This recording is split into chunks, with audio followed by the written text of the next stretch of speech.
Gordon, host of Holy Road. Hey everybody, what's up? It's your boy John Mark Wigan, host on the show Holy Road. Listen, people need to know what's happening in the churches and in ministry in all of Jamaica. It's an absolute blessing. We're really excited to share this. Tune in to CVM See It Happen. Jamaica, make we do the right thing. Make we live good today for a better tomorrow. Talk it out. Don't fight it out. The time by the Ministry of National Security is 6:30. The Jamaica Public Service Company is facing a huge bill as it looks to repair damage to its infrastructure across the island. Of course, you know, its distribution network was affected by the passage of Hurricane Beryl. But even as it counts that cost, who will pay? What are the rights of Jamaicans, JPS customers in this issue of paying for the cost of damage to the JPS infrastructure? And how have successive governments signed the deals with JPS to ensure that Jamaicans get a fair deal when acts of God cause them to remain in the dark? Some for 3 weeks post-Beryl still in the dark and are still grappling with estimated bills. All that for discussion today on Lead Story with the man who was once in charge of the country's energy ministry.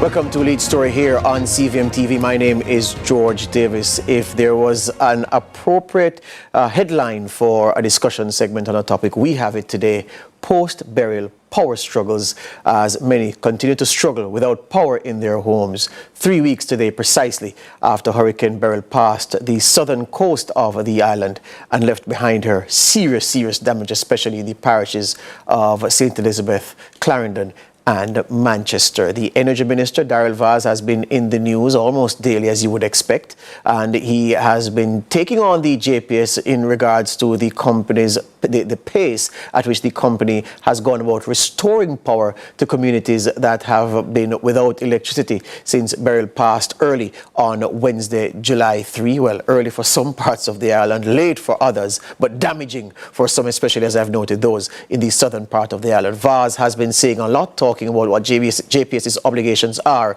and what he believes to be misleading and inaccurate data coming from the company at times insofar as the progress of its restoration work is concerned. The opposition spokesman on energy, Philip Powell, has also had a lot to say, because he says that, look, JPS sending estimated bills at this time is unconscionable, and that there are safeguards built into the agreement between the government and the JPS in terms of the JPS license to protect consumers at this time, and that needed to have been triggered by leadership from the level of the Minister of Energy, but the minister didn't do this. And of course, you know, there's been some sparring between both men in the public domain about who gave the Jamaicans a back deal in all of this issue with the JPS. Nevertheless, we're going to try to sift through the issues for you so you can understand just what the rights of Jamaicans are in situations such as this. Firstly, though, we'll turn to the Energy Minister, who has been speaking in the Parliament and elsewhere. He spoke earlier this week, giving an update as given to him by the JPS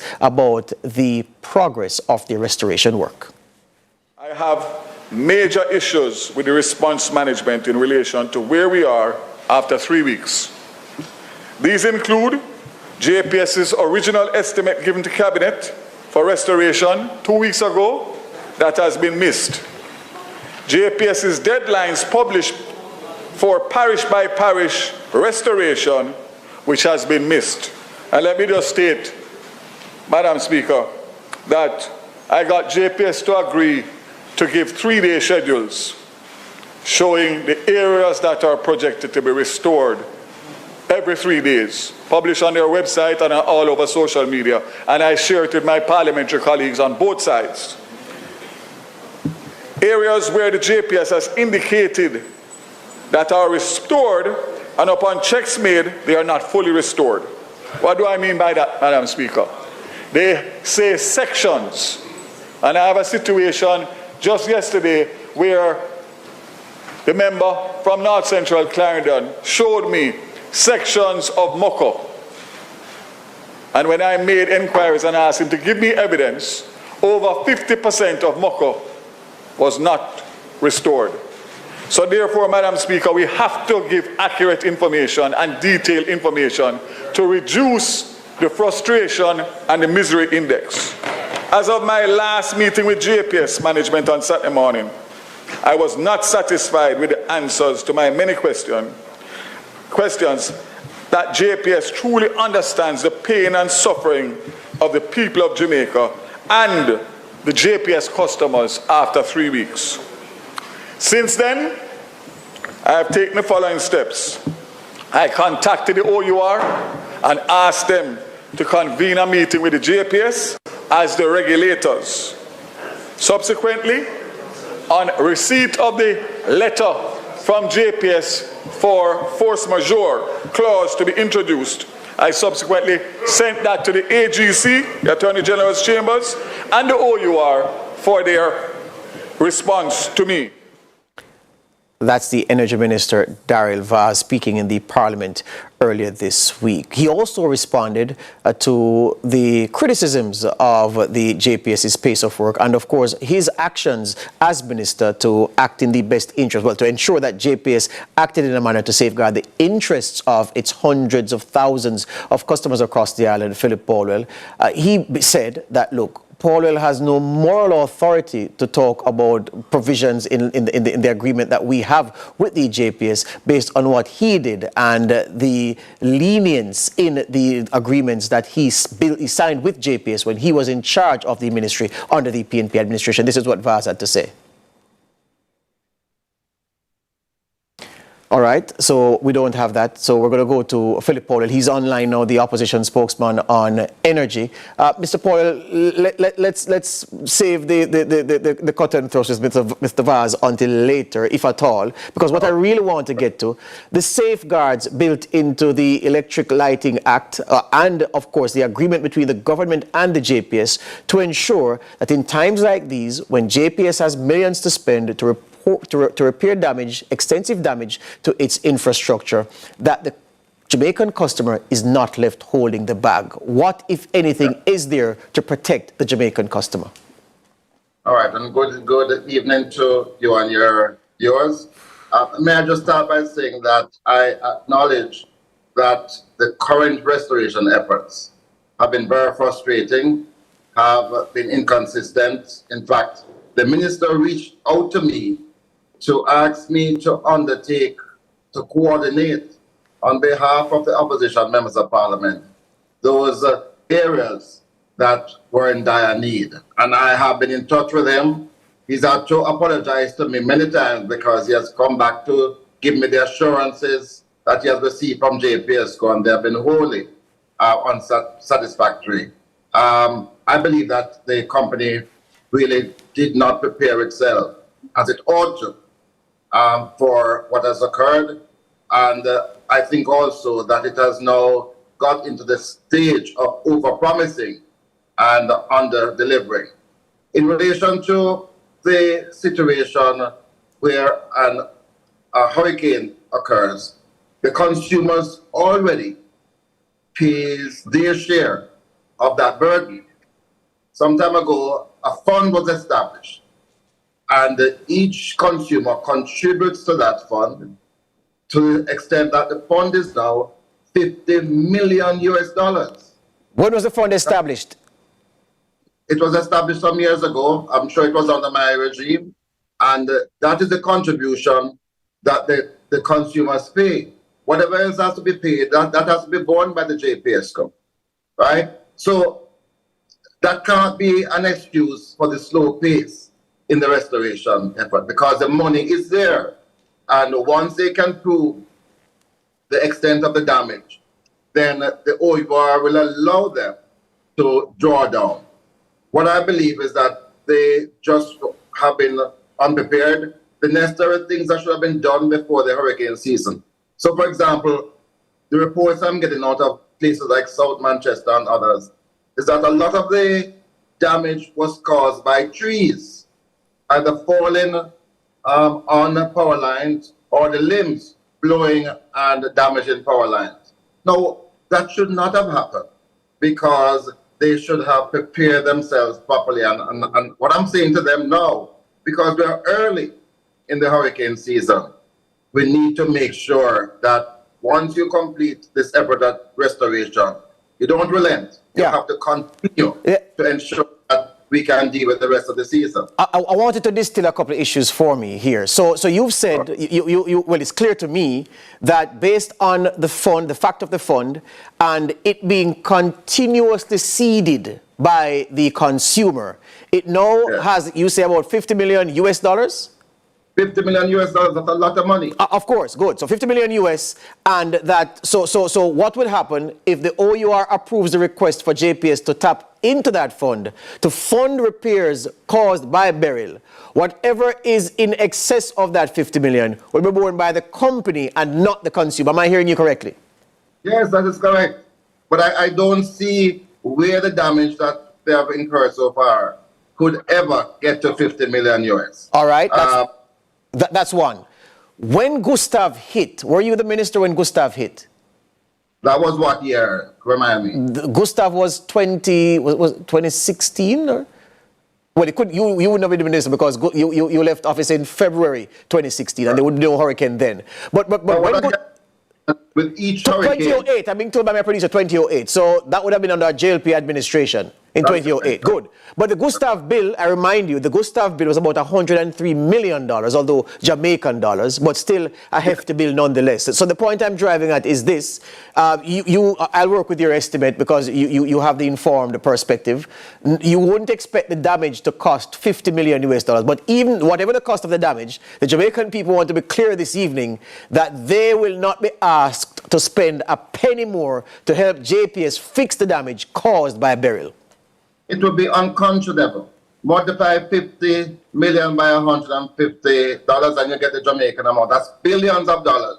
And I really don't see that damage. But that notwithstanding, the Jamaican people will not be required to spend $1 more. And in fact, if you look at the OUR's report on all of these events, and including what JPS got claimed for COVID, yes, far less than this amount. So I think there's adequate amount of money.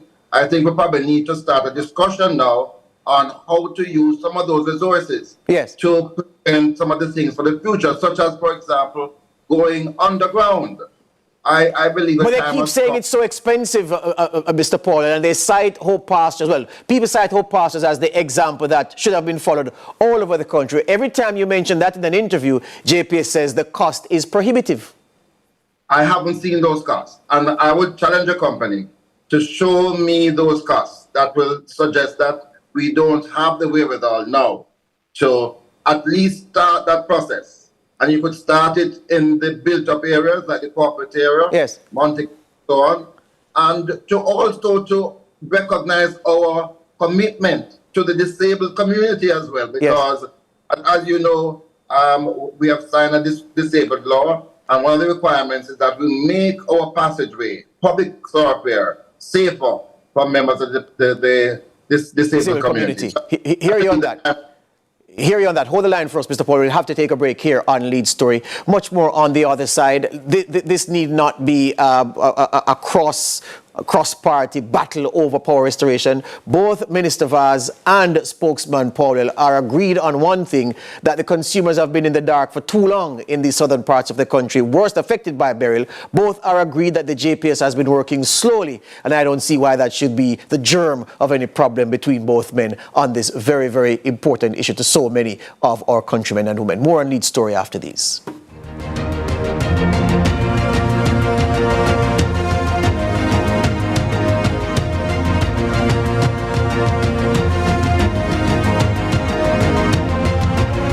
Catch me on Cooking with Love with Chef Patrick on CVM. It's going to be a good one. You don't want to miss. I was a backup dancer for Whitney Houston, Bobby Brown, Michael Jackson. Yeah, man. Oh.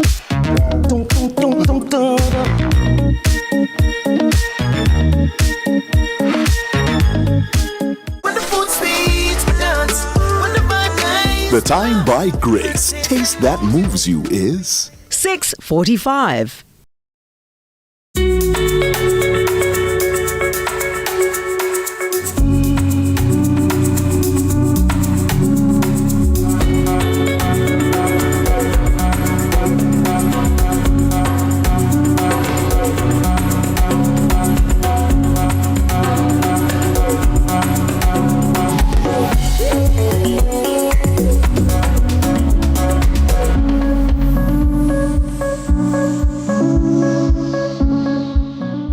You know what's sweet? The new pack sweet living promotion. Win great prizes. Bedroom set, living room set, or kitchen appliance set plus TVs and monthly cash prizes. Send in 5 new pack labels or a receipt. Labels must belong to at least the new pack canned beans, coconut milk powder, and new pack oil categories. Fill out the tagline. New pack, more than just value. Place your entry in one of the drop boxes at participating outlets. Enter by mail or online at newpackjamaica.com. Time to live sweet. Enter the new pack sweet living promotion, June 16 to August 31. See the press for more details. Authorized under Section 58.3 of the Betting, Gaming and Lotteries Act.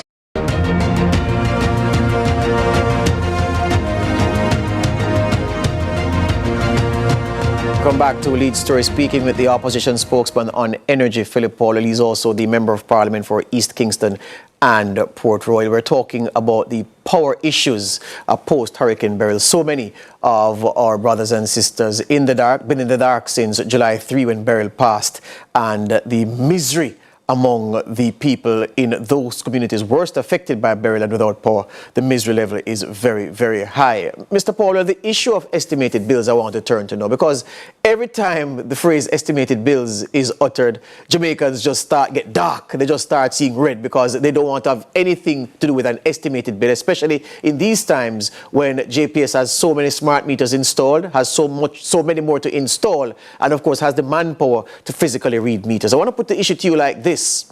There are so many nuances involved in estimating a customer's bills that it can hardly ever be a precise measure of what the customer wants to pay. And the customer wants to pay for the fair amount of electricity that they've used, not for what they haven't used. So I'll give you a quick example about a nuance. Somebody who just bought a property, moved into the property, has been there 1 month, has 1 month bill from the JPS, yet the JPS is going to send them an estimated bill in this Beryl period for the June to July cycle and say it's an estimate of the last 3 bills. The last 3 bills where? And to make matters worse, the estimated bill that customer gets is significantly higher than the one legitimate bill they've gotten from the JPS at this new property. That's just one example of a nuance into this estimated bill issue that people find so infuriating. Talk to me about the issue of estimated bills and JPS's use of it as a tool in a time like this. Listen, the whole thing, as I mentioned from last week, is unconscionable. Unconscionable for a number of reasons.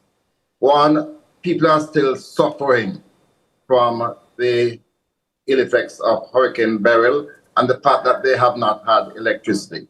Every Jamaican experienced an outage or more during this period. And so everybody is expecting to see a lower bill. Mr. Barr spoke about the license that I signed in 2016. That license brought in certain amendments to what existed before. So, for example, we mandated the company to establish smart meters.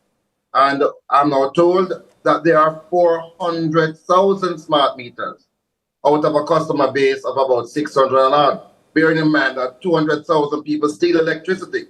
So you're almost at 100% of your customers having smart meters. And I know, for example, that even if the meters lose power, that up to the point when they went out of service or power, there are readings.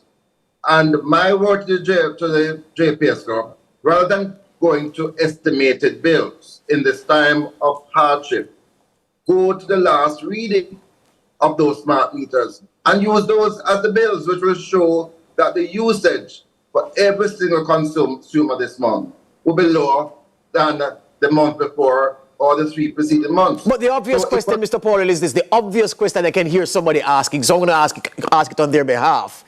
If, as you say, and it sounds sensible what you say, of course, why is it that this is not a mandatory point for the JPS to follow as set down under legislation or by the regulator OUR to say, in the event that you have to estimate a bill, just use the customer's last bill as the mark that you will use in sending a new bill for the period under estimate, rather than the fancy arithmetic that you use to calculate the bills?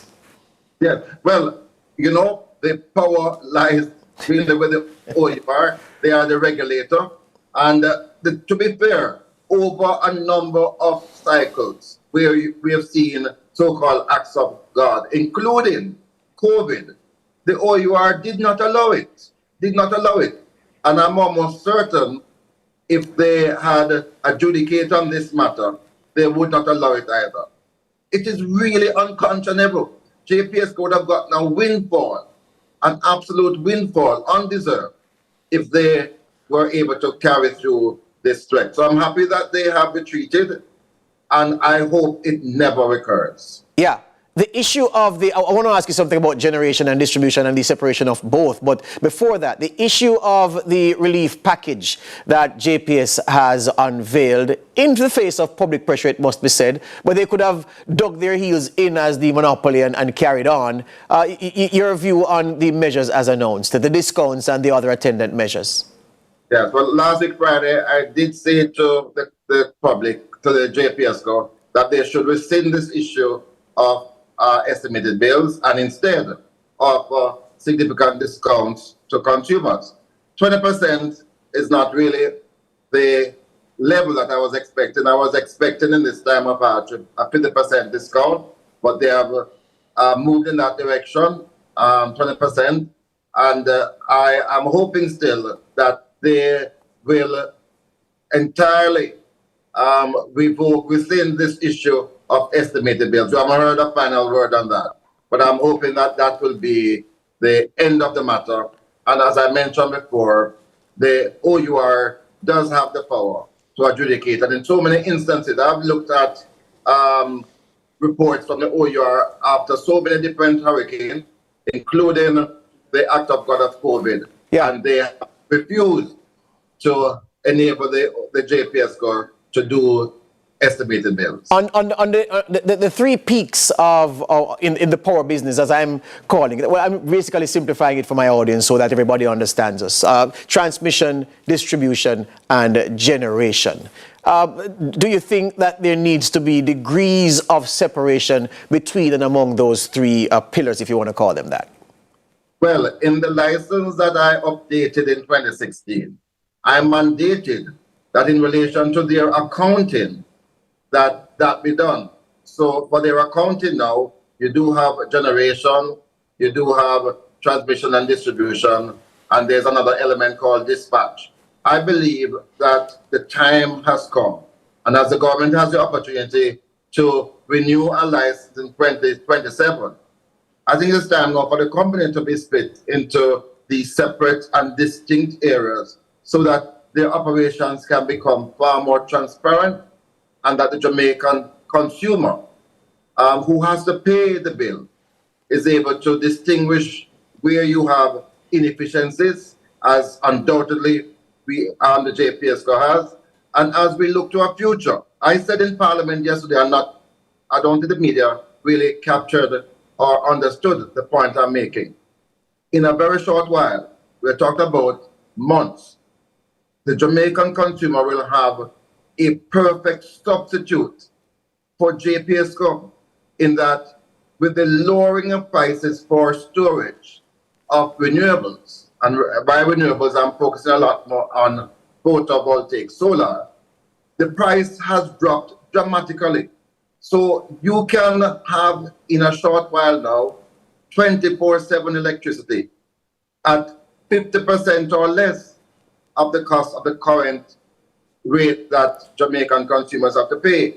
And I really want to say to JPS Group, because I was around at the turn of the century when we had a similar issue with telecommunications. Yes. And once competition was introduced, yes, many people rushed from the incumbent, yes, because of pent-up resentment.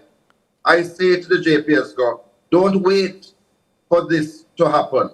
Try to reach out now to become far better at customer service and to see how you can coax the consumers to remain with you. Yes. And while of course, you move towards becoming far more efficient. And of course, for those who came in late, Philip Paul is talking about the move from cable and wireless as it was then to Digicel, simply because people resented how cable and wireless did business over many years, and they just flocked to Digicel, the alternative, just because they wanted to get rid of the previous monopoly player in the market. I want to ask you this, though. I know that we're in 2024. You have been off the JPS grid for a very, very long time. How long have you been off the grid? Well, I'm not entirely off the grid, to be quite honest. Yeah. I am now generating about, last time my light went off at about 11:30 midnight. So between midnight and 9:30 when the sun is out, I am on JPS now. So I intend very soon, though, to be completely independent of the grid. The reason I make that point is that, well, I know, for instance, that the chairman of ODPEM, Dennis Chung, he pays the JPS like $450 per month because he is so solared up that he doesn't need much from the Public Light and Power Company. But I say that to ask Mr. Paul, well, if one of the things you perhaps regret from your time as Energy Minister was not greasing the wheels of progress to the extent that more Jamaicans are in the position like Dennis Chung, like yourself, and like so many people who don't depend wholly and solely on the JPS for their energy needs? Well, let me tell you why at that time it would not have been possible to install a solar system to meet your capacity, along with the inverter and batteries. That would have been very expensive, and it would require a lot of resources. What I'm saying is that in the last year and a half, believe it or not, the price has fallen so dramatically. Now is the time. And in fact, I have said to the minister, 2 years ago, I put to the parliament a private member's motion to deal with the theft of electricity. When you pay your bill today, 15 to 17% of that bill is because of the theft that other people... You're paying for teeth in light. Just call it plain as what it is. That's correct. Now, I have a plan to get those 200,000 households off the grid. Yes. Using some of the resources that we get through the hedge fund. And for the government,